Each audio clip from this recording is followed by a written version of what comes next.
First off, thanks so much for all of your helpful contributions ahead of this event, because they are absolutely brilliant comments that we have built into the conversation going forward. And BIPC has handpicked these wonderful women for their powers to empower us, to empower you and uplift your spirits, hopefully. So that may be a tall order for you this Monday morning, but we're going to give it a jolly good go. Remember, once your mind is stretched, it rarely returns to its original shape. And also remember that if you want something you've never had, you're going to have to do something you've never done. These women are going to share that with you this morning. So buckle up, because we really want this to be interactive. Even though there's nearly 200 of us on this Zoom, let's max out the medium. Chat all you like. You can see the chat button there. Please chat all you like, and then pop questions in. And as Anita said, she's going to curate those, and she's absolutely brilliant at doing those. Our hashtag this morning, please tweet, Facebook, LinkedIn, all you like, is hashtag empower me. Hashtag empower me. So if you could do that, that would be marvelous. Just to warn you, we are running 2 to 3 polls depending on how time goes. But before I introduce the panel, here's the first one, and Anita's sharing it now.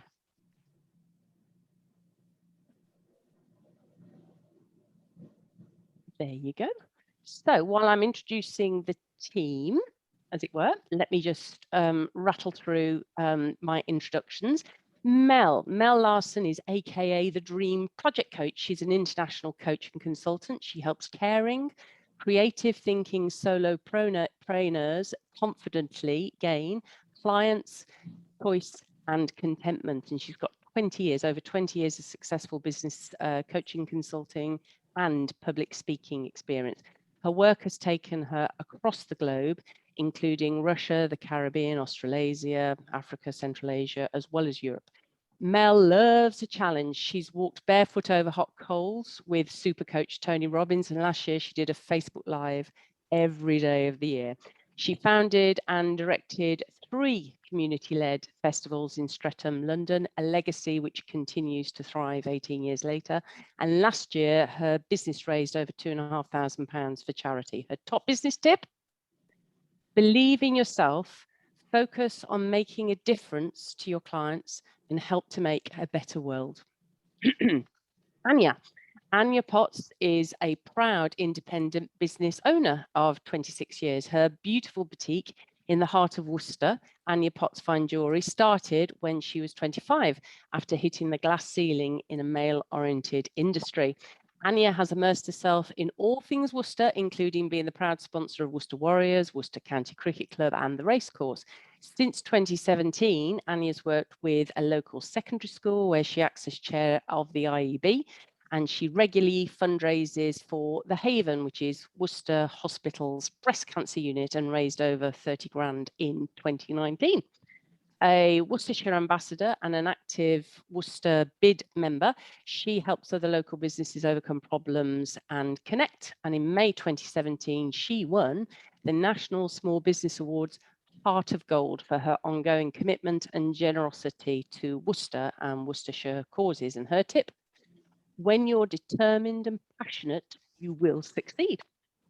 Nicola is co-owner of Titania Group. She is also autistic, an Amazon best-selling author, and is listed in SC Magazine's top 30 most influential women working in cybersecurity. In 2019, she was honoured to receive the Sparky Baird Award for her work in artificial intelligence and the UK's inaugural National Cyber Citizen Award for her outstanding contribution to the world of cybersecurity and protection. In 2020, she was also awarded an MBE for services to international trade and diversity, and she serves on multiple boards, focusing on increasing ethical innovation in future technologies and AI. Her top business tip: your success in this world is directly proportional to how well you serve others.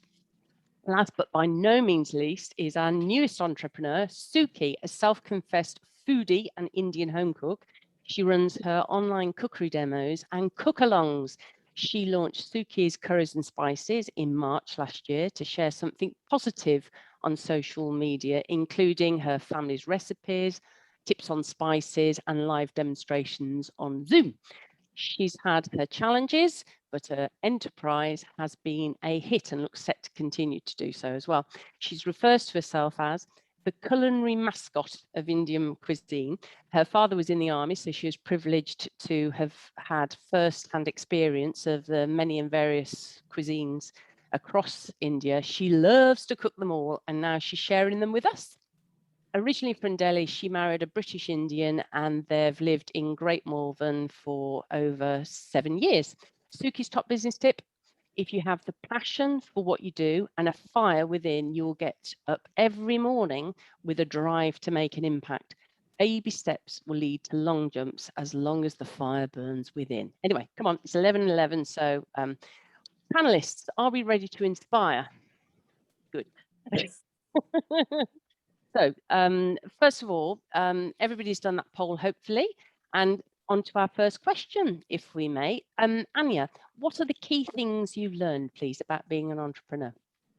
I think if you want to go back now recently, from the past, being a female can't hold you back. So that is how I started my business, because they wouldn't make me a managerial role in the jewelry trade. And that's how I started when I was 25. I thought, okay, start for myself.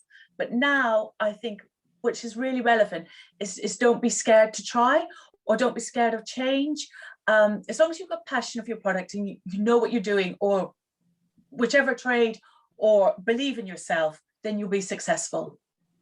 Wonderful. And Nicola, do you want to build on that? So I love being a woman in tech, because one of the things that women are often really good at is building partnerships. And one of the things that I've learned more than anything else is that success comes from teams.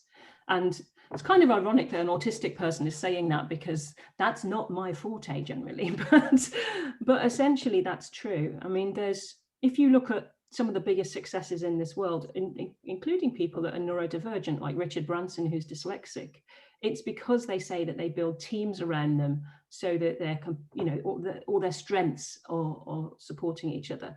And my favorite is Walt Disney, who is such a creative genius. He reminds me of my husband, who's a creative coder. And I would definitely be the Roy Disney in our relationship, making sure that the business thrives and that we build the teams behind. So there's space for every type of person, both in entrepreneurship. You don't have to be one of the sort of whirlwind people. You can be a Roy Disney and be just as successful. I don't want to call you a lead weight, but you're like the anchor, aren't you, to his rocket? Is that the dynamic? Is that the dynamic? Wait. No, but you sort of bring things back to, hang on, what's the process behind this? Can we really deliver this sort of thing versus... He's an instantaneous thinker and I'm a reflective thinker, and it works. Sorry, really I think I talked over you, Nicola. Start again, please. No, that's okay. Like he's an instantaneous thinker and I'm a reflective thinker, and it works really well in synergy to have different thought types work together.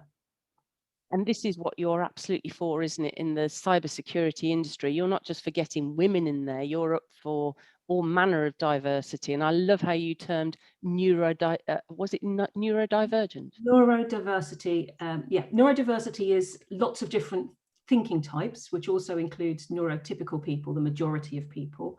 And neurodivergence is the people that think automatically differently because we're hard.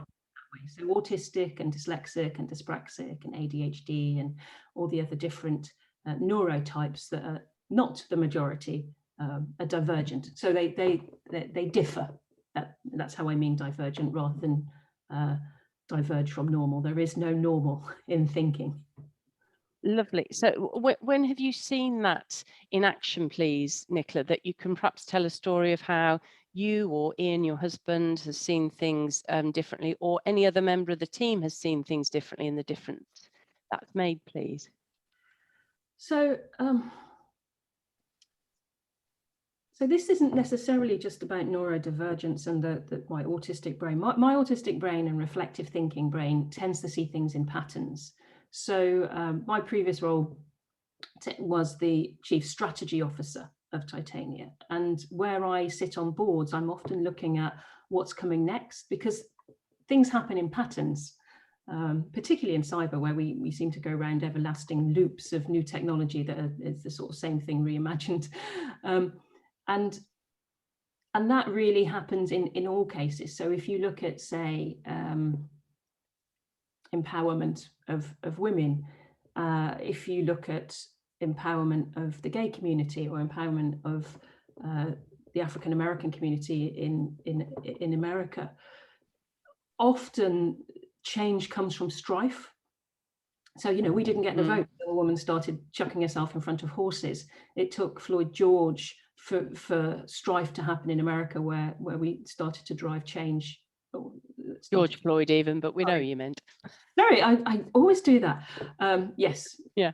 And in the gay community, it took the Stonewall riots and people standing up to the psychologists and saying, no, we're not a medical divergence, we're actually a different way of having our sexuality. So that's really interesting.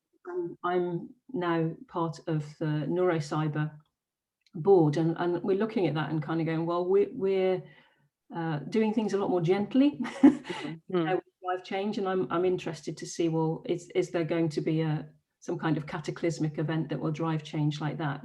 So yeah, it's interesting to see how change happens. We're going to go to Anita now to share the results, drum roll, for the poll. And Mel, I'd like your take on these, please, as to how everybody here this morning sees this is what you've got to be. Oh, you want me to comment on the poll results, Angela? Well, I think that's, yeah, 91% okay. are saying highly motivated. Yeah, the majority have said the key traits of an entrepreneur, be it male or female, are highly motivated, conscientious and hardworking. I'm just seeing, and also I'm really glad to see that in the 88% say love doing what they do, and 84% say inspirational and visionary, because I totally agree. And a foundational piece of the work that I do with my clients is really tuning into your vision and your purpose, because I think it's one of the main drivers. So I'm really happy to see that come up. I'm just going to flash something up, actually. I love doing vision boards, so I'm really happy to see vision in there, because this simple technique helps you to hone in on what's really important to me. How do I imagine the future is going to be? And then you can start to take steps to take you forward. But without a vision, you can still be successful, but there's something really powerful about having a vision that really helps you to grow. So I'm really happy to see that in the results, Angela. And Suki, you saw it, didn't you? When you set up your business, you had that vision. Yes, I think it's the vision, but I also think it's the passion. What I realized was that if you really, really love something that much, when you're actually, using it as a metaphor to further your business interests, you really enjoy it, and that shows in terms of confidence. And if you're confident about yourself, your client is confident in you, and I think it just flows. Confidence just flows if you have the passion of what you're doing. So for me, definitely it is what you love doing, and that leads to being confident, that leads to having a better vision of where your business is going or what you're thinking to do. It just brings a new step, in a spring in your step every time you think about your business. And I love that. I love that about cooking and Indian food, and calling myself the mascot of Indian culinary cuisines. I love it because I enjoy food so much. I love sharing my culture and my heritage with everybody who enjoys Indian food. And that gives me more confidence every day, and I see that love. And it's... Yes, well, Anja was clear about that, wasn't she, at the top? And also, Anja, I think that confidence when you're not the cheapest jeweler in Worcester, are you? And which is lovely because you're very exclusive and it is a proper boutique by name, boutique by nature. But I think you have got to have that confidence. I know what I'm worth. This is how much it's worth for you to pay. And no doubt if you get people in that are balking at it, how do you handle that, Anja? You can't be the jeweler for everyone, and you've got to stand behind your product. And when I sell something, I sell it with confidence and love, So I know that that piece will be cherished forever. And if you just believe in yourself and believe in your product, and not everybody's going to want to appreciate it, or not everybody will be thinking along those lines, but on the whole, we have got something for everybody and for every pocket as well. And, you know, for that small piece, I mean, for instance, a young lad bought a charm for his mother for Mother's Day 20 years ago. Well, we've sold him in the meantime his engagement ring, you know, everything. So that little tiny purchase means a lot, because it's still sterling silver, it's handmade, and we still gift wrap it beautifully for you.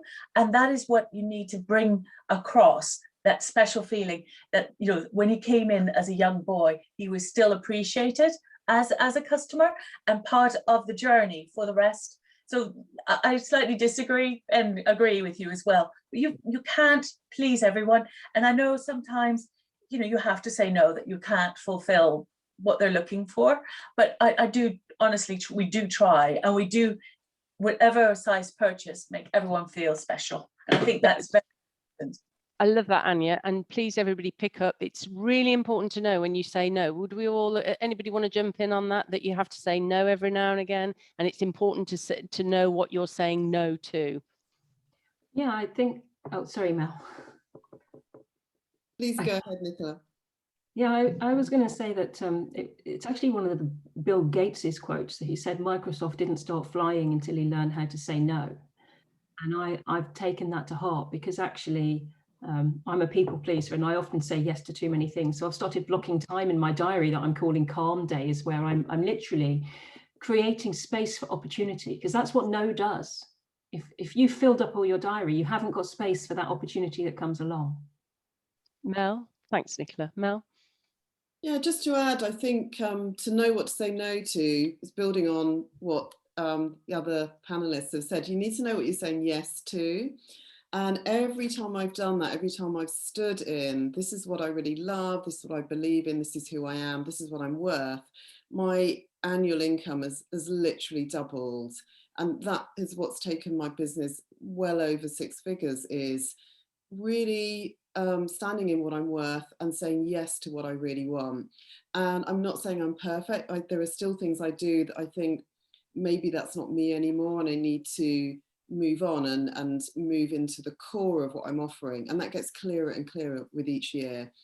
But it does all, I think we're all saying something similar, which is, my interpretation is, it all starts with that self-belief and that passion for what you do.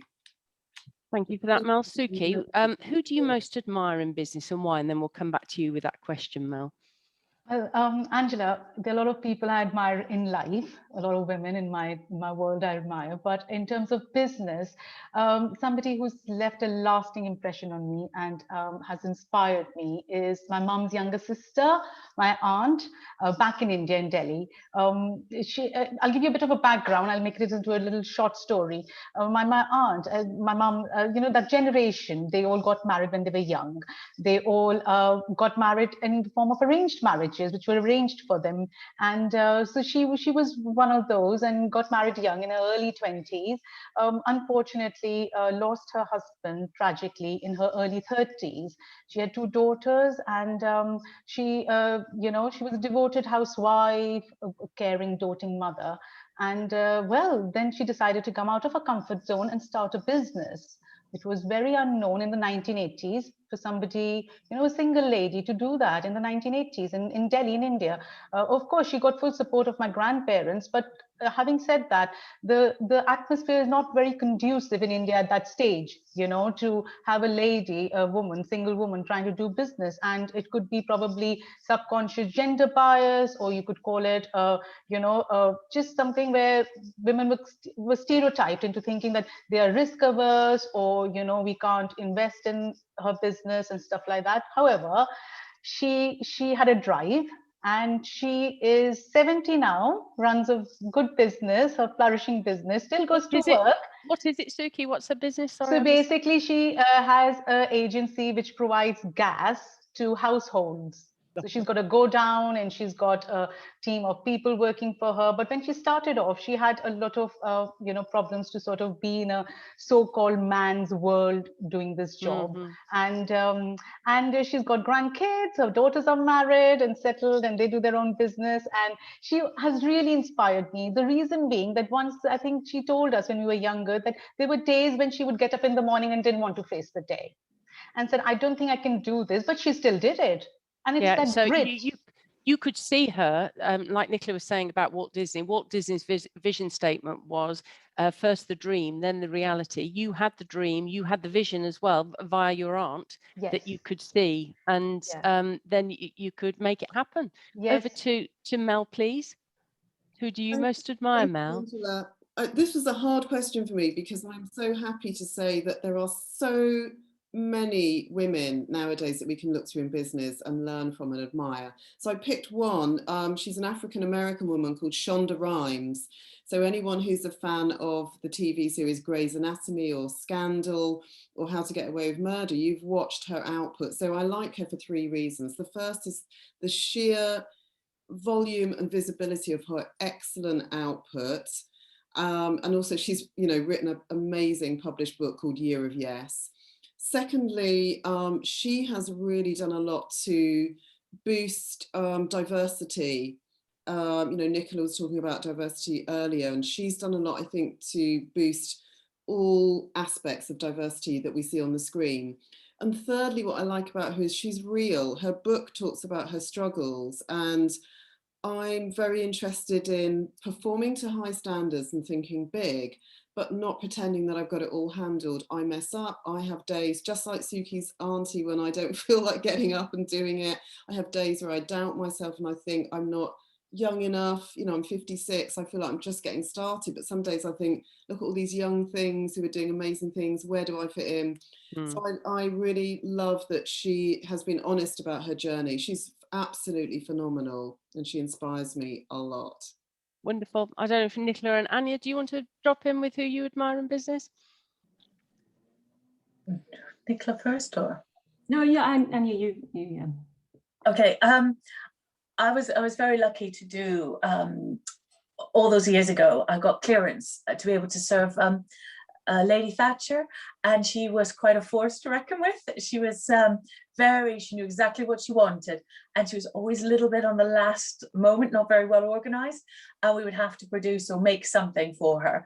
And I did admire, because she was, I've dealt with people that didn't know really what they wanted or weren't focused, but she always knew, no, Anja, this is what I want. That's how I would like it. And then, so it was quite refreshing, actually. And she was very honest. The only time I would say was a bit, because I had clearance, and my father came over from Holland and wanted to be to meet her. So I had to get clearance for my father. And all at once I was outside in a different room in London, and then I could hear really raised voices. I thought, oh no, my father loved strong women, but oh my God, they had like a disagreements, and my father said, well, why didn't you not do that? I said, well, I did that because of, and her parting words to my father is, I said, well, for a man, I actually quite like you, and I hope a flight back to Holland. Like that. And I thought, oh my gosh, I could have lost that customer for life. But she was really good. She took critique and she turned it around, and she was very, yes, I a lot of respect for her, actually. And yes. Thanks, yes, Anja. very. Nicola. So it's crazy. So I've got a bit of a mixed bag, because a lot of the people that inspire me are actually in written form, because sometimes they're not here anymore. So you've got people like Dale Carnegie, who wrote How to Win Friends and Influence People, without whom I would not be here, because literally that was my primer for how to deal with neurotypical people and how they thought. At the age of 16, I was reading that book like it was a study book. But in terms of sort of women, it's actually the youth that are doing amazing things without the experience and tempering that we have as, like 40 or 50 years of life. So people like Malala, is it Yousafzai? Yes. That young girl that wrote In the Taliban, and she, you know, one of the youngest ever people to win the Nobel Peace Prize. And I think when she received it, she was talking about how she still fights with her brothers, which I love. And people like Greta Thunberg, who, you know, was standing up to world leaders and saying, no, this isn't good enough. And when you look at young women like that, and young women in our cybersecurity industry, I often meet when I'm speaking, it really is quite inspiring to me that those are some of our future leaders, and they're not, excuse my language, not taking any shit. So, yeah. No, let's keep it real and informal. So that's lovely. And Nicola, staying with you, if we could talk about what it is girls and women need to enable them to be successful in as an entrepreneur. Anita, can you bring back the poll results from number 1 and share those again, please? I'm interested in all the panels. Thanks. What's your take on that, Nicola? And Suki, I'm coming to you, and Anja afterwards. So I think it's one of those things that women often say, that they have to work twice as hard, or that Ginger Rogers quote, she did everything that Fred Astaire did, only backwards and in high heels. And I don't think that has particularly changed. I think for women to get the acknowledgement that they often deserve does seem to require more effort, which is sad. But one of the things that I often speak about is imposter syndrome, which, you know, it says 70% of people say that they have felt it at some stage, but actually in a recent talk I gave, which was mainly women, it was in the high 90s. And when I think about imposter syndrome, which is that tendency to feel like you're underqualified for what you're doing, or somebody might find you out, and then you look at the sort of women that have felt it, you know, people like Emma Watson, who was the ambassador for the UN and really aced that, and people like Maya Angelou, who is such a gifted author, and said that she always felt somebody might find her out. You know, these are very successful people that are feeling that. And one of the things that I would want to change in our society is how many paper cuts we get to our self-esteem as women. And by paper cuts, I mean, being in cyber, I know that women get questioned more about the things that they're saying. You know, a woman says, this is a fact, and, you know, typically she will get more questions about that fact than if a man makes that statement. And, you know, this isn't just feeling, this is statistically, you know, things that happen to come out. Now, I think that is changing, but I think that is partially the way our society, by language, predisposes us to accept that. And I think women are starting to push back more. It's very prevalent in education, where people are taking other people's credit. And I think any marginalized group, and you know, it's ridiculous that 50% of our population could feel marginalized, is more subject to those 1,000 paper cuts to your self-esteem. So I think that is one of the things when it says about being strong isn't needed for leadership. I think as a woman, being strong is needed for leadership, because you've got to defend against those paper cuts to your psyche. Okay, thanks for that, Nicola. Anja, do you want to go next? Yeah, thank you. I'm going to choose competitiveness, because it's not very highly ranked as such with percentage, but I think we all have a little bit of competitiveness in us because we want to succeed. But I think there's different ways of doing competitive in a business where I used to work. A lot of time it would be like personal targets, and that's how you would get bonus. But which I was taught in Holland is it's better as a group target, because as a group and as a team, it's a lot better to achieve your targets working together. And I think as a group being competitive towards, maybe in our case, maybe other juniors or etc., I think that works very well, because then you're stronger. And we do have always a target in the business, but we do it together. It's not just, oh, Anja sold this, or so we do it together. And I think togetherness, and you're competitive together, I think it's far stronger, a teamwork to go forward. Yeah. And I think it is very important to be a little bit competitive. And Anja, I think just to share that story about how you competed at a famous jewellers, and you should have been made sales manager, was it? And you didn't, because they couldn't see in their heads, they couldn't envisage that a woman could be this high level. What did you do? Because lots of feedback coming back from people saying they like the thought of doing no and saying no, and some people who have actually said no and they've moved on to it's made a step change, as Mel alluded to. Oh, Anja, we can't hear you anymore. We'll switch to Suki. Suki, would you want to just go into those results a little? Anja, we can't hear you. Can you hear me now? Suki. We can. Oh. Anja, we'll come back to you. Suki. Yeah, what I think is, Angela, that I know 88% said it is what they love, and 91% said it is high motivation or being conscientious of and hardworking. And I think they're dovetailed together. If you love what you do, you are highly motivated to take it forward, and you will work harder because you love what you do. So these two are very important. I was surprised that assertiveness got 77%, because it is, again, it's a misnomer or a stereotype that women, especially women in senior positions in corporates or in leadership roles in politics or anywhere, I'm giving an example, need to be assertive because they're taken as being the weaker sex. So unless you're assertive and aggressive, you're not going to get your way. I think it's a thin line there. Okay, Lovely. You don't have to be assertive and be aggressive to get your point across in a male-dominated sector or where you are. I think you can still be yourself, and you can take people along with you if you have your passion in what you're doing. So.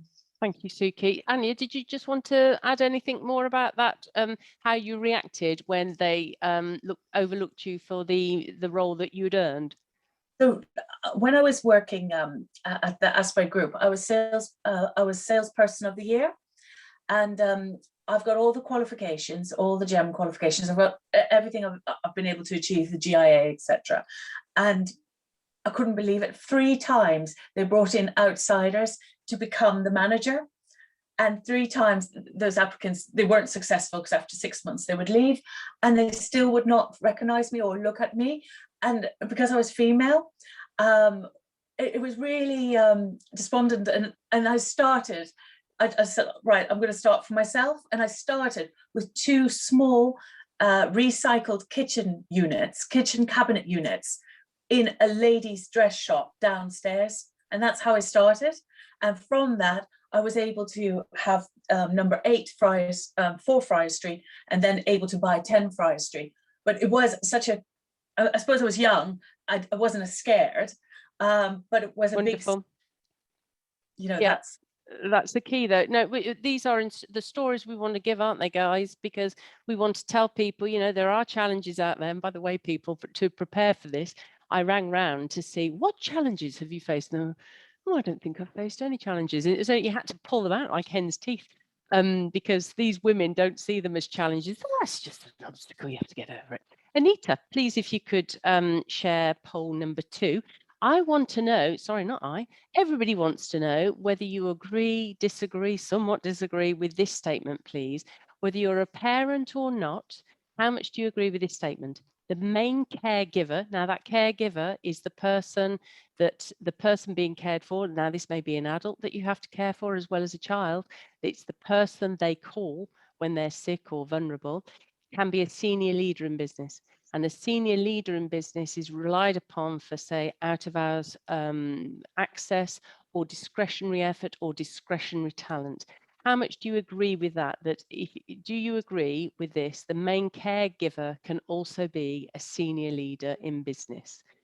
Ignore question 2 below. Ignore that. That's it's about the definition of main caregiver and senior leader. Okay, if you could answer that would be marvelous. Right then, so Anja, over to you. How have you managed a successful career, entrepreneur, and motherhood? Oh, by the way, people, it wasn't enough for Anja to have 2 kids. She then took on another 2.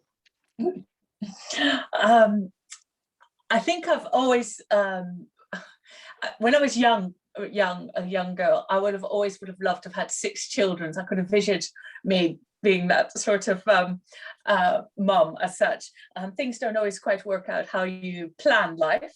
You know, I'm in a foreign country without any family. So I think I was very lucky. I have a lot of close friends, and I've got a tight group of like close friends, and that has helped me. I'm very lucky. I love my children. Eden's 26 and Michael is 18, and yes, and I've been very lucky to have taken on some other children in my sort of mum role. My business is open 5 days a week, but we're in from 9 till 5. So that means in the mornings and after you are still at home, so you can always have dinner together at the evening, and that hour, half an hour is vital, because then you know what's happening at home. No mobile phone out on the table, and then I feel that I'm up to date. So I know what's happening at school, I know what's happening in their lives, and that was always my key thing. And then so my friends, some of my friends unfortunately did have to leave home, you know, at 6 o'clock in the morning and didn't come home 7 or 8 at night. So I was very lucky, you know, that I had that sort of facility, that I was, you know, and I would always try to do only 2 events in the evenings. So that meant I still had 5 evenings left. So that's how I sort of structured it and worked my working life and my children. I was beginning, I remember one person did say to me, "Oh, Anja, your babies won't bond and this and that." That is not true. No, True. no. And okay, over to Mel, talking about managing, coaching women that have had children and a career. Thank you, Angela. So yeah, caveat, I don't have children, so I literally don't know what I'm talking about. But at the same time, I have many female clients, male clients as well, who are parents or guardians. And what I've noticed, first of all, the way it's impacted my work is during the first lockdown, I offered a lot of extra free workshops for people who are in my membership group in the evenings, because people just literally couldn't make the daytime. You know, they were dealing with kids that weren't at school. The things that I've observed in terms of what makes it work for the parents I work with is probably what Anja was saying, you know, being really able to be flexible. Secondly, you have to have an amazing team around you. And thirdly, I'm going to harp on about vision again and purpose and doing what you love, because I've noticed that for parents, a lot of the time their kids are a big part of their reason. And there are lots and lots of inspiring female entrepreneurs who've actually created a business because of the gaps that they noticed when they became a parent, the gaps in supporting mothers. I'm still astonished at how little motherhood appears to be valued politically and economically, and yet what would we do without, we wouldn't even be here without mothers. So it's just, and I remember going on a business course once where the male multi-million-pound leader said something that touched me so much. I think most of us were in tears, and he said, single mothers are the unsung heroes of the entire world. You're absolute heroes. So yeah, I think it's entirely possible to create a storming business as a parent, and I do not for a minute imagine that it's easy. Thank you for that, Mel. Okay, moving on now, if we could please, to strategies you use when you've gone from full stretch to overstretch. Sorry, Ange, you had Nicola waving her hand. Oh, sorry, Nicola. Oh, thanks, Nita. Go, Nicola. I just wanted to add something to the whole motherhood part, not having children, but actually having a love of statistical analysis. I will show you how to link of the two together. One of the things that is common is women tend to have, statistically, the lion's share of the unpaid work within the home. And what that does is it impacts how much time you have for self-development, which can impact your career. And also things like your pension pot and things like that, because there's something like 100,000 gap in the pension pot between a woman and a man because of this kind of unpaid work and childcare impact. But more importantly, often organizations try and do positive things and get it hugely wrong. And one example that I read in a very good book about statistics and women, it relates to becoming a tenured professor. which is the goal of most educational people, is to become a tenured professor, because not only is it prestigious, but it's quite protectionist in terms of your future income. And you've got a window of opportunity to become a tenured professor. And what was found is that people who had children, women who had children, were losing out in that gap. And so there were statistically less tenured professors who were women. So the universities spotted this and decided to do something helpful to address that gap. And under the guise of equality, what they did is every potential professor who had a child, including the men, got an extra year added onto their window of opportunity. And on the face of it, that sounds fair, but actually it increased the problem. And the reason it increased the problem is the women in their gap year, in their year of taking care, would actually use it for childcare, and so wouldn't create lots of additional papers. And the men who got the additional year created additional papers, so actually it widened the gap and increased the number of males that were achieving tenured professorship and decreased the number of females. So one of the things that I wanted to kind of raise with this is, one, the impact of unpaid work, and having the right conversation at home about that with your partners, because there is potentially a conversation to be had. And two, that organizations need to be held up and held accountable when they get it wrong in trying to address this.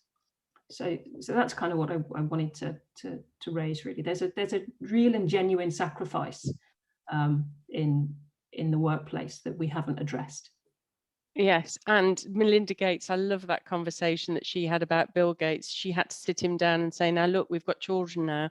I need you to take some of the heat, some of the practical help. And he said, oh, I'm so busy. Well, I'm sorry, you've got to do it. Anyway, blow me down, respect to Bill, he and Melinda for fronting the issue, and he does it. And then apparently it caused right fracas at the school gates, because lots of fathers were having to bring their children to school, because if they ever dissented, their wives just said to them, Bill Gates can find time to do it, so why can't you? I love that story that says, yeah, get off your excuse horse and get on and ride it. Okay, back to moving from full stretch to, actually, Nicola, staying with you. How do you cope, or what strategies do you use when you can feel you're getting way out of your stretch zone? You're muted. Nicola. Oh, okay, over to, are you back? Yeah, normally I just have a meltdown in the bathroom and cry a lot. Okay, fair enough. If I was being absolutely honest, if the one of the challenges with being autistic is, if outside forces, and by outside forces I mean just life, give you too much that you can handle, you don't have an option of, how do I deal with this? It's a bit like it's easier sometimes to imagine the impact on a physically challenged person. So there's something called fibromyalgia, which is a condition that means if you do too much physical exercise, you can literally just not be able to get up. You might be in a wheelchair some days and on a walker some days, and okay to walk the next day. And that's a bit like me and autism. Some days I can deal with multiple meetings and do a lovely talk like this, and then do another one in the afternoon, which is my day to day. But eventually I have to pay the piper. So if I do a week of that, then my PA knows that she's got to book some Quiet time in for me. And all that is a more extreme version of the average person. So you can't burn the candle at both ends for a long period of time without it impacting you. Thank you. So I think that's the key thing. Thank you for that. Mel, I can see you nodding profusely. Yeah, I'm just learning from Nicola, actually. I think, I could learn a bit more about not going into overstretch. I mean, I try and avoid it by, like Nicola, I have a VA, and he's amazing, and I've just upped the level of work he's doing recently as my business continues to grow. And I work a lot with associates, and I'm handing over as much as I possibly can. I sometimes get overexcited and take on too much. I'm being honest about that, and then I love it, but also regret it. And if I do go into overstretch, the thing that I do, similar to Nicola, for perhaps different contexts, different reasons, but I I will just stop. I'll go and have a hot bath, just stop everything, no matter how urgent it is. And then if I have to, I'll get up at 5 a.m. or 6 a.m. the next day to complete whatever is super urgent. There's nothing that urgent ever that you can't stop for a couple of hours. And then I find that I kind of reset and everything seems very different the next day. Thanks, Mel. Suki, and then Anja. Well, Angela, what I do is if I've reached that level where I'm really stressed out because I've not used any strategy, I have faced something where I feel like I cannot do this anymore, and then I kind of shut down. So because of my experience of having to deal with this sort of stress, if I have overstretched myself, I have made a constant and consistent effort to make a to-do list. I write down everything that I need to complete in that day. I do not want to procrastinate because I'm now stressed, so I do that. And I do something else. I always think what my mom would say, bless her, she left me. I mean, she's passed many years back, but I always have this feeling behind my mom. What would my mom say about this thing? She would have something to advise me on this. And I always follow that. It's amazing, how that helps me calm down. Thinking that this is her pearls of wisdom. So yes, it's thank you, Suki. Yes, my mum always said, do your best, which of course means lots of hours. On to you, Anja. To relax, if I get really panicky, I love to cook, and I'm a feeder, so that sort of calms me down, but probably not to your level, Suki, but that's what I love to do.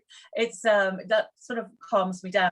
And something I was told years ago, and it is very true, you got to always look ahead. Don't look back because you're not going that way. I don't know if I've said that correctly, but always look ahead because what's happened has happened. You can't change it, or, just look ahead. Love it. Always look ahead. Don't look back because you're not going that way. Now, Anja, when it's going well, share with us, please. I'm coming to the three of you in a moment. Share with us, please. How good does it feel? You feel really good when you're busy and you've got a lot of inquiries and forecast. And if you're doing your work for the school that I'm the IAB, the chair of the IAB for, and everything's going well, and it is sort of unreal because then you're sort of waiting. What's going to happen? What's going to happen next? Because something always happens just when you think everything is going smoothly, and then something comes and knocks you sideways, and it always amazes me. It comes always from totally unexpected area, or you just couldn't see that happening, and that is always something that always astounds me. At least once a year, I get something happening. I'm thinking, and this time it was COVID last year.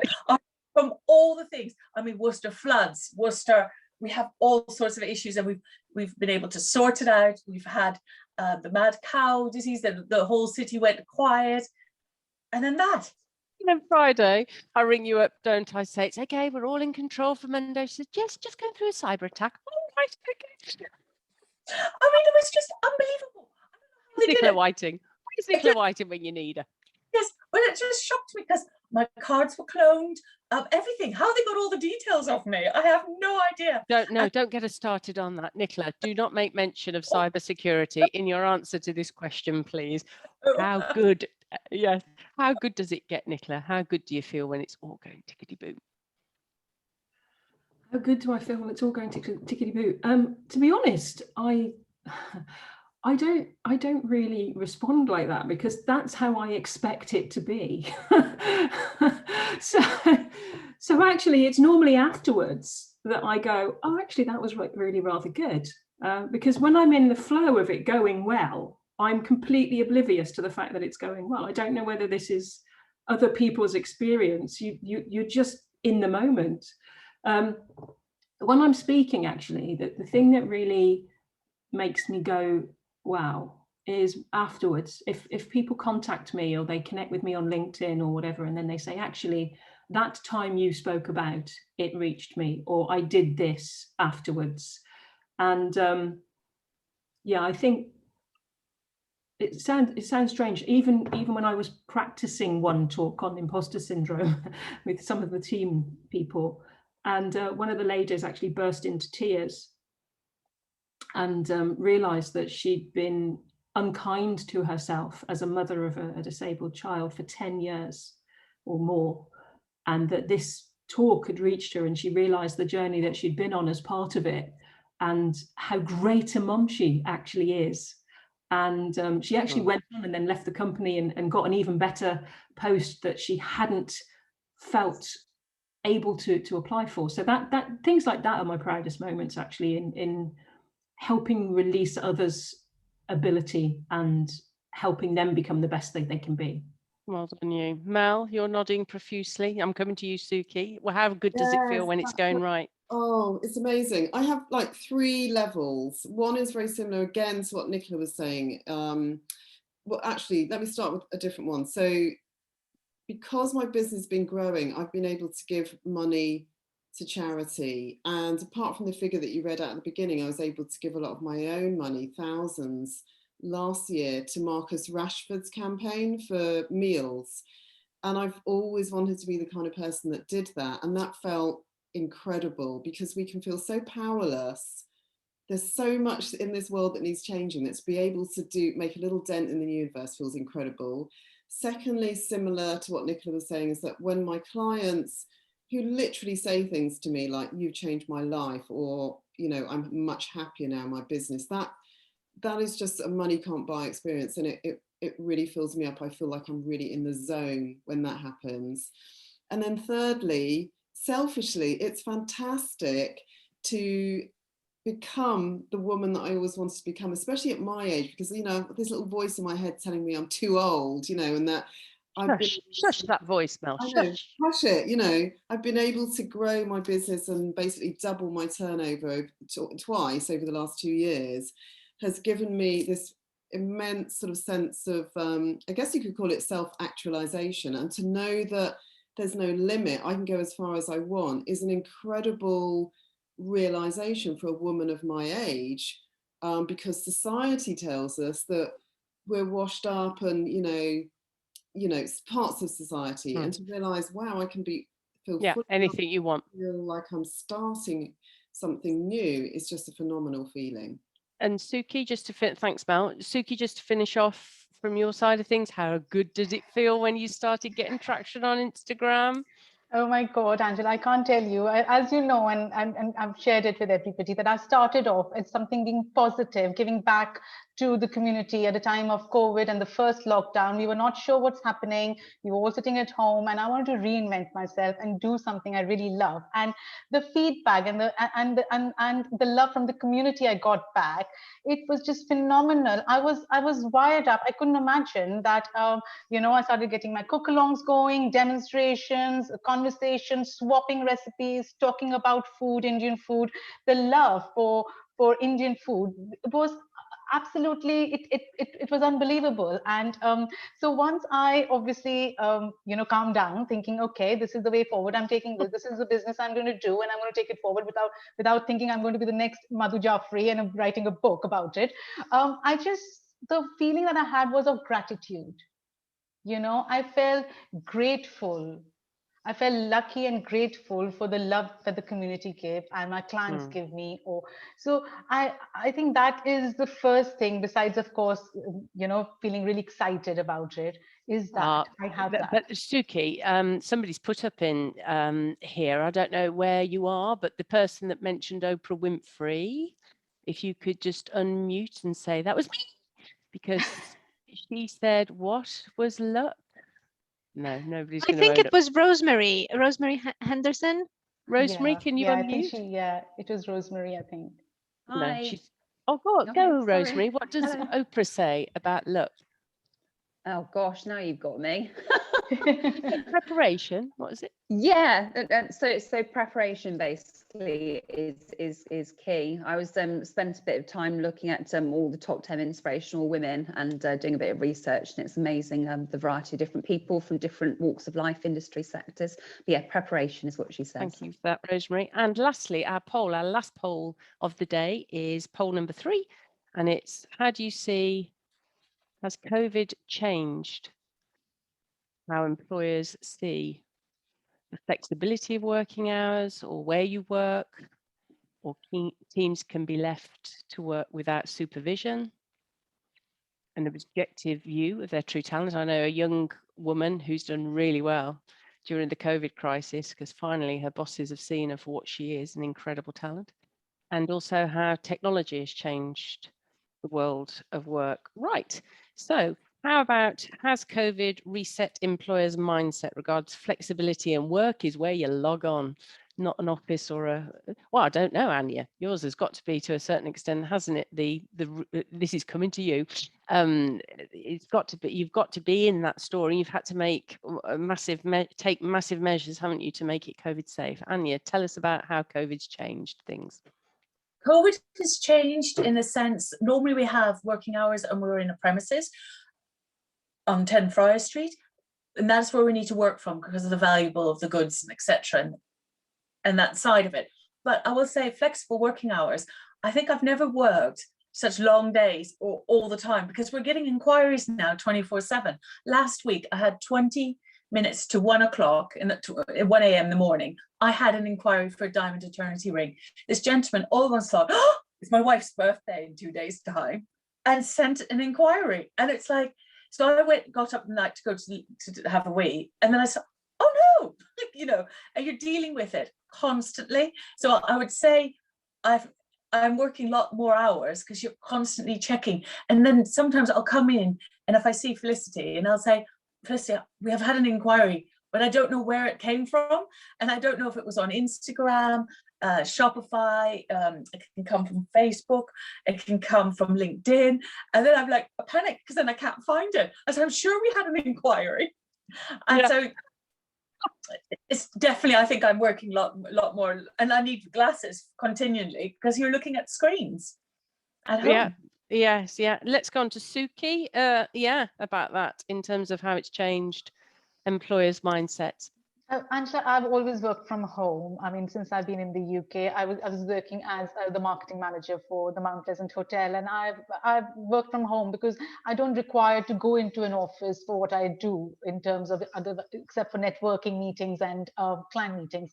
And obviously, my present vocation does not need me to go anywhere.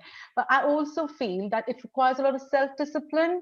And you know, if you have a place to go to in terms of for those few hours or whatever, you get away from your normal routine at home. And I do think once COVID settles down and life comes back to normal, I'm very sure there will be a huge majority of people who would like to go back into the workplace. And I also feel employers may want this to get the normalcy back. See, we are adaptive human beings. We have short memory spans. You know, we'll never forget this phase in our lives, but I think there would be a want and a need to get back to normalcy. So I do think people would probably start going back into the offices, and employees would want that at some stage. Okay, thanks for that, Suki. Nicola, from how many people do you employ? Just over 50. So how has it affected how's COVID affected how you see people working? Oh, so it's really interesting in that the phrase I hate most is the new normal, because this was not a new normal. This was an imposed situation caused by a horrible, COVID-19. This wasn't something that, everybody decided on. So I don't think there is a new normal. I think what will happen is there'll be a leveling process where we decide what that is, hopefully. And I also think that there are some people that actually function really rather well on their own in a room without anybody around them. And there are other people for whom that's just the death of their creativity and their ability to function. And we seem to have swung wildly from open plan offices to now everybody's in boxes, and just different people are suffering. And some people that I know that have depression and have had depression for a number of years, and it's a condition that they manage and sometimes don't.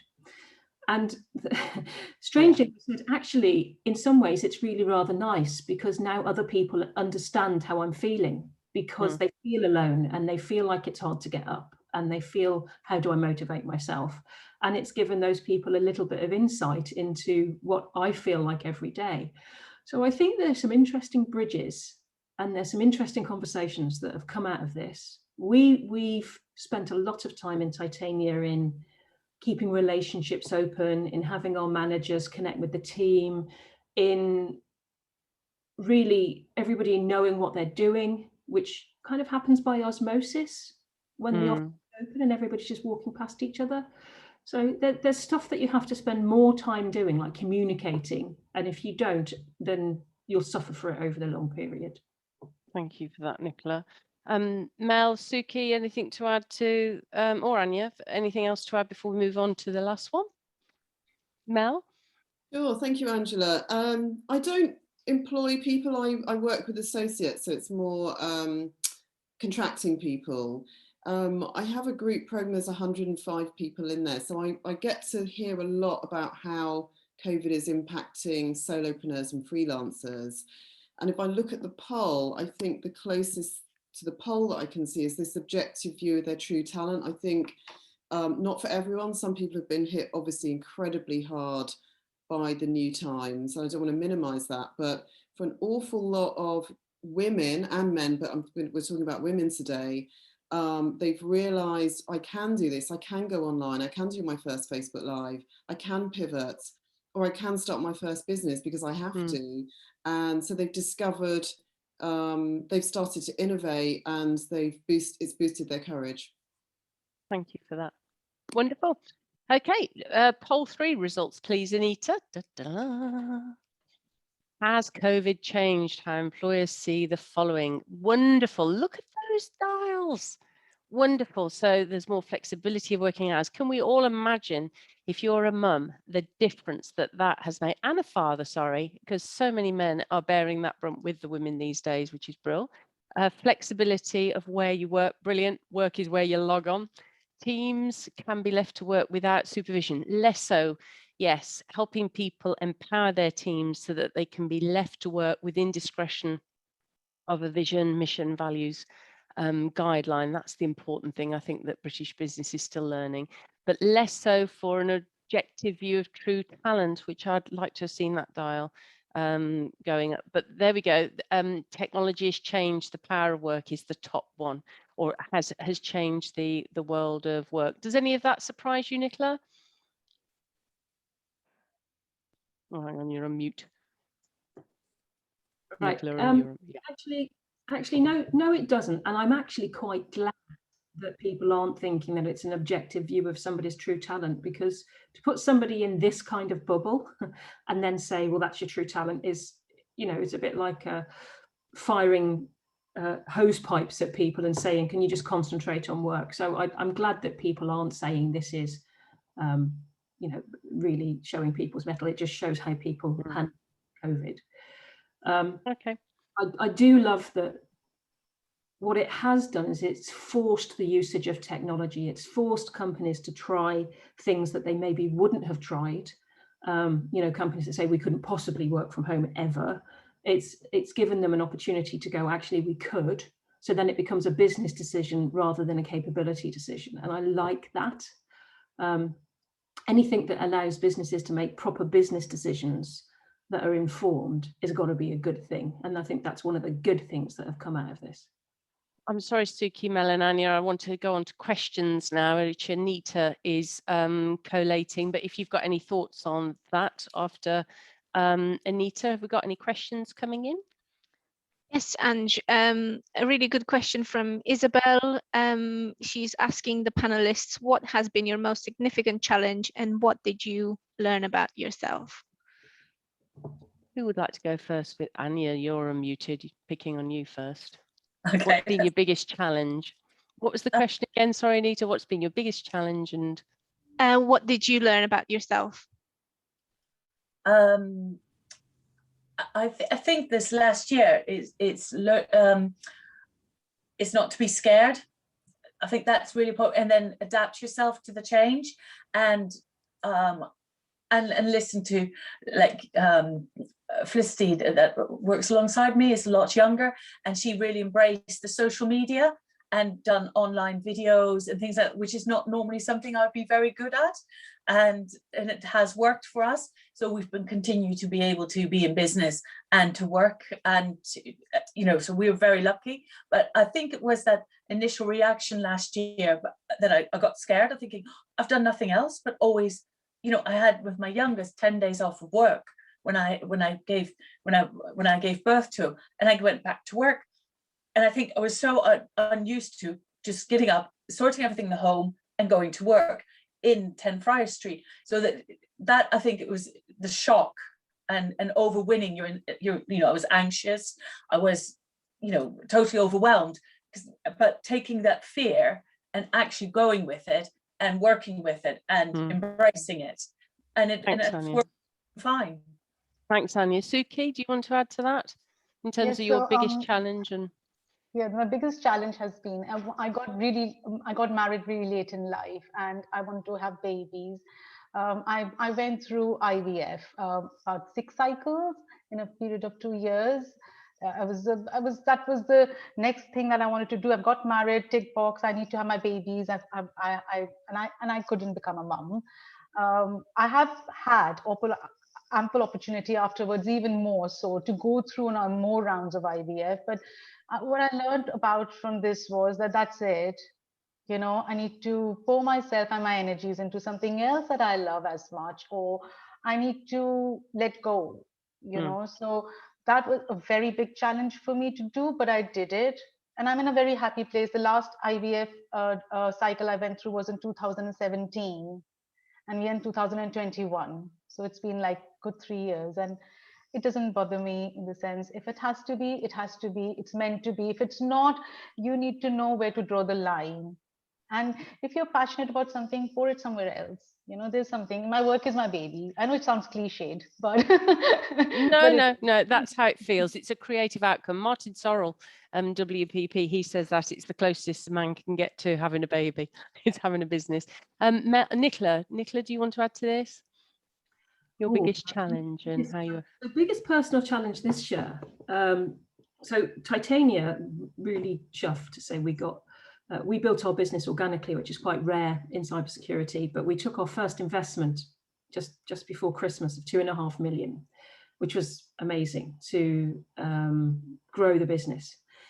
And the biggest challenge for me is part of that was saying, well, we're going to have the leadership team drive this business forward. And we hired immensely talented leaders, but it's a bit like sending your children off to university. You take your business up to this point, and then you've got to go, do you know what? It's now yours. So it's yours for the successes, it's yours for the challenges, it's yours for the fails and learning points, but it's yours. And it's the closest I've got to imagining what it's like to send a child off to university and wondering whether they're going to do LSD or whether they're going to become a professor. You know, it's that kind of feeling. So I think the biggest challenge as a leader is, one of my core jobs is replacing myself. And I've always been pretty good at replacing myself, training people up and then getting out of their way so they can succeed. But it gets to the point where you actually almost have to get out the way of your own business. And that was a challenge. That was a big challenge for you, Nicola. Thank you for that. On to Mel, please. Mel, just finish off with you, and then another question, please, Anita. Challenges, so many challenges. I'll pick one that was kind of fun, but it was also mentally taxing. Challenges can be fun. I declared publicly that I was going to do a Facebook Live every day for a whole year. And when I said that, I was like, woohoo, what an adventure. Within 2 weeks, I was regretting it so badly. I had to look at my face every day. It's not like looking at a mirror when you see yourself speaking. I had to come up with things to say. I had to overcome my fears. I had to do it when I was on holiday because I promised every day. I did it when I was ill. But by the end of that year, I had grown, and I'm now able to hold the space for my clients, particularly women who fear being visible, because we're still relatively new in a way to the world of leadership and visibility. Not that we haven't always been doing those things, but on a kind of highly visible, owning leadership kind of way. Historically, we're still beginning to feel entitled to that. So a lot of women feel very scared and uncomfortable about doing, for example, a Facebook Live or even having their photograph taken. So I've been through that particular wall of fire, and I can really hold the space for people now in terms of being fully seen authentically. Thanks, Mel. On to you, Anja. How do you see the world? Sorry, is it Chantal, Anita, that's asking how we see the world changing for women in the next 10 years? Yes. Anja, do you see the world changing for women in the next 10 years? Yes, I do. I feel that I think women are going to be more creative in finding their niche and expressing themselves. There's more opportunity now out there for women, and I feel that that is the way, the way forward for women is to have self-belief, because there are more opportunities. It's no longer so that because you're female you won't get that role within a business if you proved that you're successful and you can give statistics saying this is what I've achieved. They can't surpass you anymore. So I do feel it's going to go the right. It is going to go the right way, and I think women do need to embrace it. And men are going to change as well, aren't they? As well, I think things are going to change for women, aren't they, because of men changing? I think men will maybe embrace more women. I don't know. Is that the wrong way thing to say? Can you see men when they come into the shop, fathers, do they take a different role perhaps than they did 25 years ago when you set up? Well, definitely, because I will know. It's funny. We had somebody collecting Mother's Day presents, click and collect, and my father, bless him, would never have changed a nappy or anything like that. And this man was changing a nappy just outside the door of the shop while I was gift wrapping the Mother's Day present. And it just made me smile, thinking, I wish my father was still alive. I would love to have told him that. There's a lady on this call, and she is a high flyer. And when her husband was setting up his business, he decided to be the main caregiver. And she wasn't judged by women of our age. She was judged by younger women at the school gates and things for being a working mom versus... The working mum thing, I'll never forget it. Once bringing one of my children to the school, and I was like, because I was one of the first ones always to do the drop off in the morning, and the script lady said, "Oh, Anja, I suppose you can't join us for lunch." And I just looked at them and I'm thinking, well, I could have. If I had a warning, I could have planned it, but it was just that initial, because you're a working mum, and I'm like, that's just always been in my mind, as of course I can do things, but I do need to plan it a little bit better sometimes. Over to Nicola now. It was interesting, and because that's exactly what I was talking about with the impact of unpaid work, because it has that sort of opportunity stuff.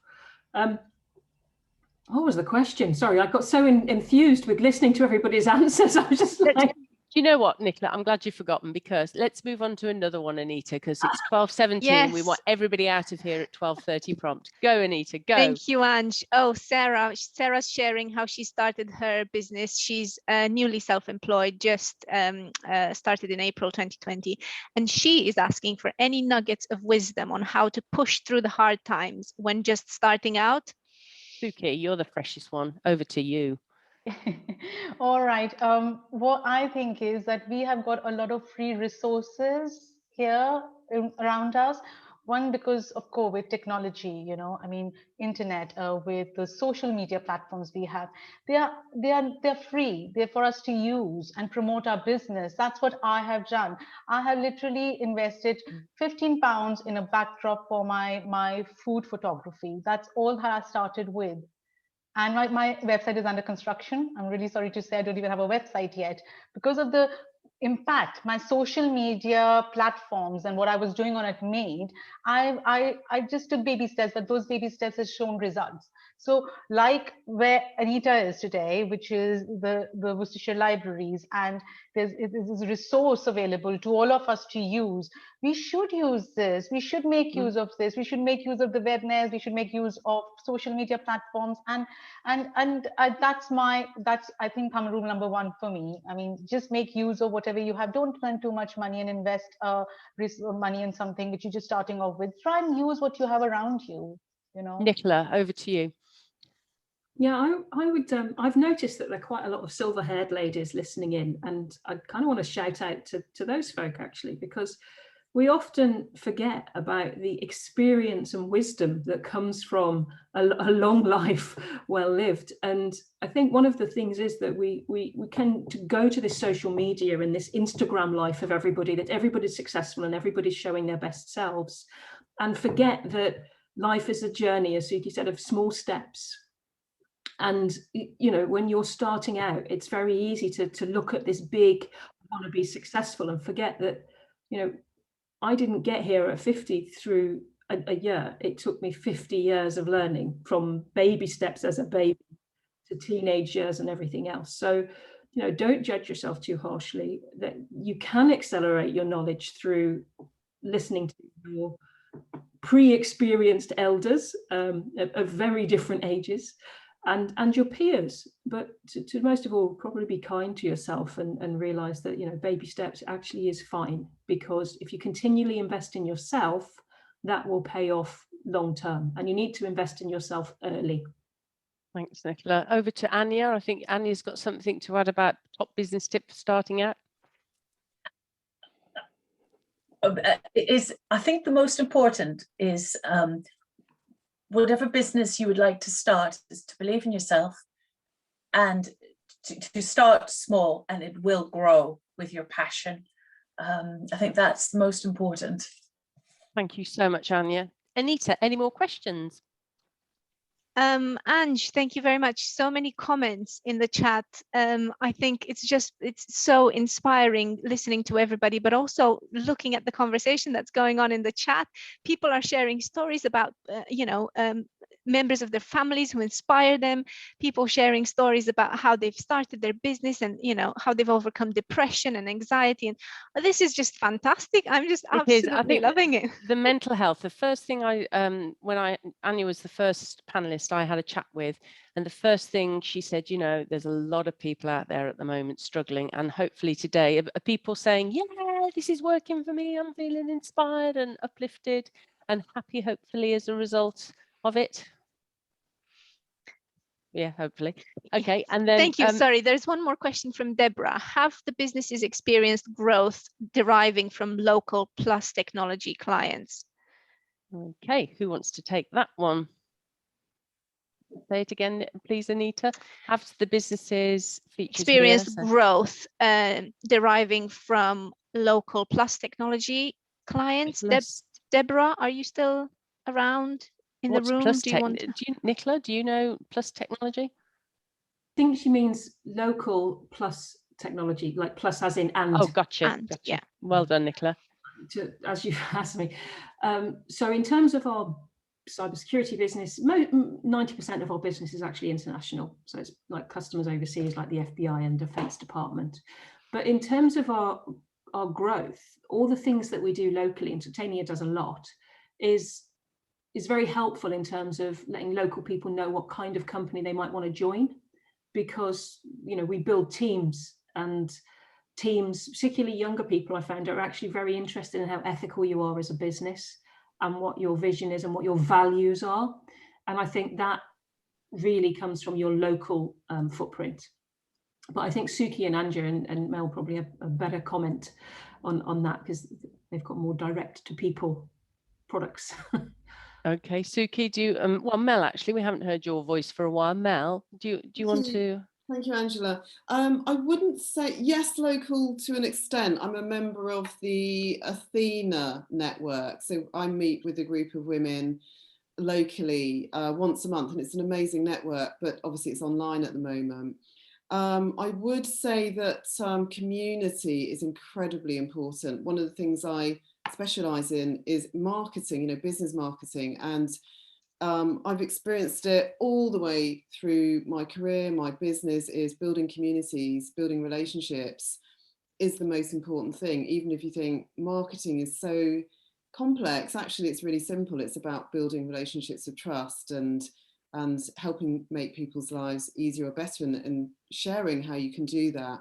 So for me, that's that has a sense of local to it, because I work with a different set of different communities. Some of them are international, some are local. Thank you for that. And Suki, anything to add on that front? Basically, just that community is important, and I have gathered in the last as many months as I've worked in this particular vocation of mine that I have got a lot of love from the community, the basic local community that I live in, whether it's Malvern or Worcestershire.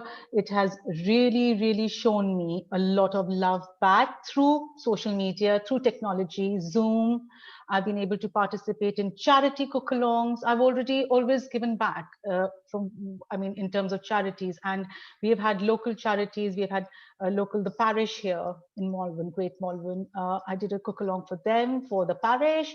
I've done it for the Pan Disability charity called Land Securities last week. We were sold out in literally 4 hours. Sarah Grout is sitting here today. Yes. She is, and 20 people on that. I told Sarah, I said, we can't take more than 20 because we can't. I can't interact with people. Otherwise, how would we be cooking? So that's the kind of love and affection that has come through community.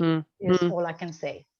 And I think that's a quote about, you've got to commit, haven't you? Until one is committed, there is hesitancy, the chance to draw back, always in effectiveness. And whether it's regarding initiative or creativity, there is one elementary truth, the ignorance of which kills countless ideas. And that is, once you commit, everything falls into place, basically. One last question, Joe. What one thing, she's asking the panelists, would you advise women in business to do right now, this minute, to be more successful? Mel, start you. Oh, look at that 5-mile smile. Go on, Mel. My goodness me, that's such a good question. What one thing? I would actually, it's kind of picking up on what we just talked about. I would say build community. It's the hottest thing you can do right now, and it's authentic, it's real, and it's wonderful. And you're now on mute. Sorry, thank you, Mel. Anja? I think what's really important now, if you are going to start, or what you should do, is make sure that you have got an online profile, that you take charge of your online profile. Nobody else but yourself, to be And strong. Suki's done that on steroids, hasn't she? She's built in 1 year 7,000 following on Instagram. Remarkable. Suki, anything to add on that front? Yes, I would just say, Angela, that it is about taking charge of the free resources on social media available to you.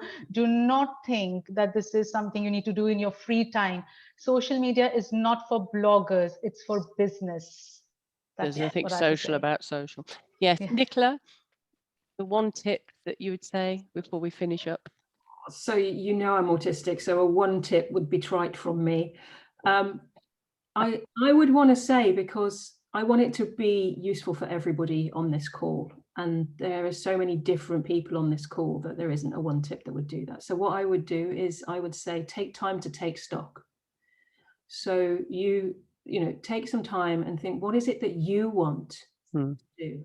If you want to do social media, that's great. If you don't want to do social media, that's fine too. If you want to go, what is it that I want to go and learn? Go and sign up to something. I've just signed up to an MSc in psychology because I've worked out that this time empowering the leadership team means I've got time to do what I wanted to do 10 years ago and never found time for. So take stock, take time to do that, work out what it is. If you want a mentor, find a mentor. If you don't want a mentor, that's fine too. So just do what it is that you need. Wonderful. Thank you so much for that, guys. I think we've got to wrap it up there because it's 12:28. If you've enjoyed this, International Women's Day, this special event for International Women's Day, we do a business book club at the end of every month, the last Saturday from 10 to 11. We do a business book club where we take some really established, substantial business person, and Nicola's doing the end of May. There's an example, but Anja. I'm a bibliophile. Yes, oh, it's gonna be like Des Island discs for a disc jockey, isn't it, for Nicola? But don't worry, Suki, Mel and Anja, I'm coming to a place near you soon too. Anyway, at the end of every month, the last Saturday of every month, 10 to 11, we do a chat, and in March, it's going to be Jo Hilditch. Jo Hilditch is a marvellous lady. She went on Dragon's Den. She got 3 offers. Oh, that looks like a salute, doesn't it? She got 3 offers and she refused them all because she could see that it was better, the path that she had in mind, and she could do it on her own. And she now runs British Cassis and she grows black currants for Ribena. She's a polymath. She's an amazing lady. Anyway, just to finish this up, I have thoroughly enjoyed today. I really hope you have too. Anita, over to you to close it. Oh, yes. Thank you, Ange. Thank you so much, everyone. Thank you very, very much for coming along. Thank you for sharing all of your experiences and comments in the chat. It's been lovely hearing from everybody today. Please don't forget, libraries are still here. We're here to support you. I've mentioned all of the great resources we've got available. I'll send you a follow-up email with a link with more information. So please, like Suki said, and everybody's encouraged you on the call today, use all of the free stuff that's around you. Don't spend too much money. Come into the libraries or virtually come and use the resources we've got, the market intelligence, the IP support, the advice. Come and see us. We would love to hear from you and support you in the best way we can. Thank you again for coming along. Happy International Women's Day to all of you beautiful women and men on this call today. Thank you for joining us, and thank you to our lovely panelists who've been absolutely inspirational, amazing, and just pure awesomeness. Thank you, everyone. Take care. See you soon. Thank you. Bye.